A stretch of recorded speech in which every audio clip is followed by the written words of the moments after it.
T5's class assembly, we would like to show some of our learning with you. In 43 AD, the Romans invaded Britain. They built towns, cities and roads, aqueducts, amphitheatres, palaces. They also improved military, education, tax, industry and war. However, in 410 AD, the Roman Empire was crumbling. The Romans left to defend Rome. After the Romans left, Britain was invaded by Saxons from Germany, and it was not long till Saxon families started to settle in Britain. Other groups of people from Europe also came to settle in Britain at this time, including the Jutes and Angles from Denmark and the Frisians from Holland. Eventually, these people came to rule most of England and became known as Anglo-Saxons.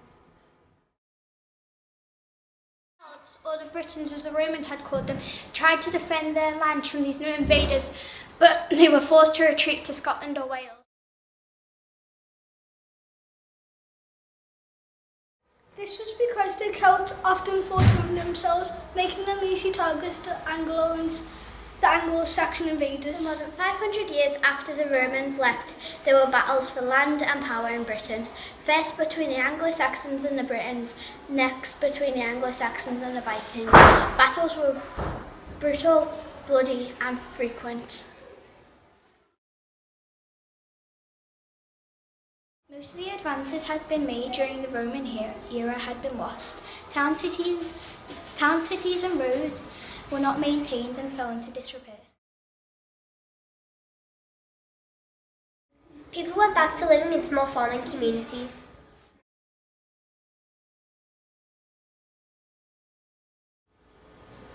However, in 793 AD, the Britons invaded England and started a new era in Britain history.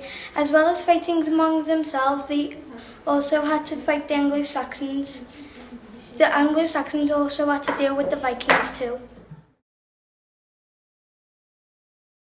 Recently we had a visitor at Roby Park. Adrian came in to share his information and artefacts with us.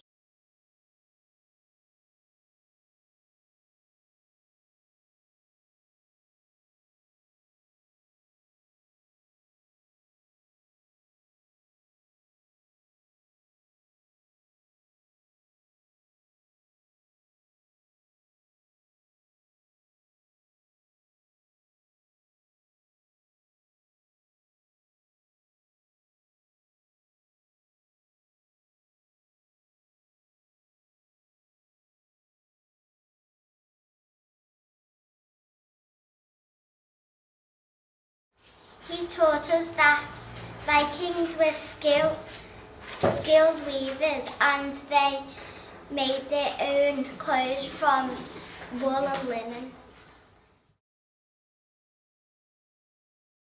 Women, with the help of children, made wool into yarn and used natural dyes to give it colour.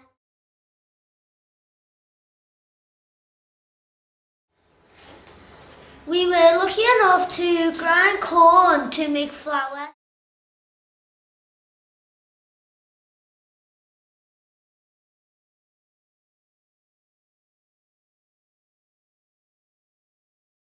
The Vikings kept slaves and would often bring slaves back from Scandinavia, from Britain and other countries.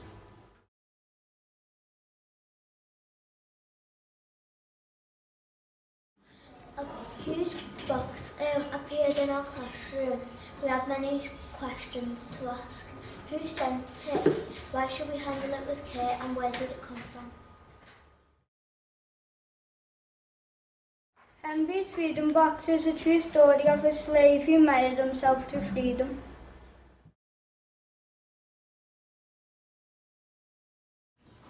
With an aching heart I write today. It was awful. My children and I shackled, thrown into a filthy wagon. Hopelessly we tried to break free as our wretched owners snagged as we were driven away forever. As I watched Henry powerlessly trying to stop us from being sold, I heard him scream and shout, then he fell on his knees and cried. I could tell. As the salty tears hit the floor, I began to cry as well. As the wagon drove us down the unforgiving road, I thought to myself, would my children and I be sold together? Would I ever see Henry again? Would I ever be free? The questions never ended.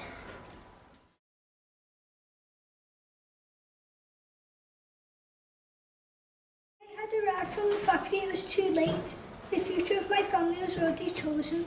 Tears started forming in my eyes. My family was taken away. It felt like there was a hole in my heart. The slave masters had took my family away. It hurt to see them for the last time. Why? Why did there have to be Nancy and my lovely children? I wonder why those horrible slave masters didn't do it themselves. Is it because they couldn't be bothered? Will I ever see my family again?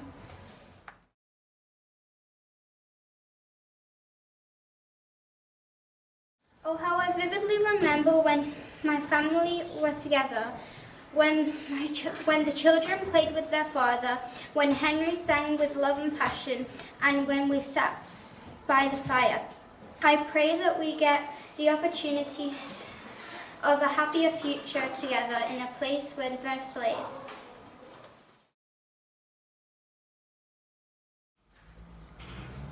It was exciting to be able to make a connection with a reading book called Henry's Freedom Box.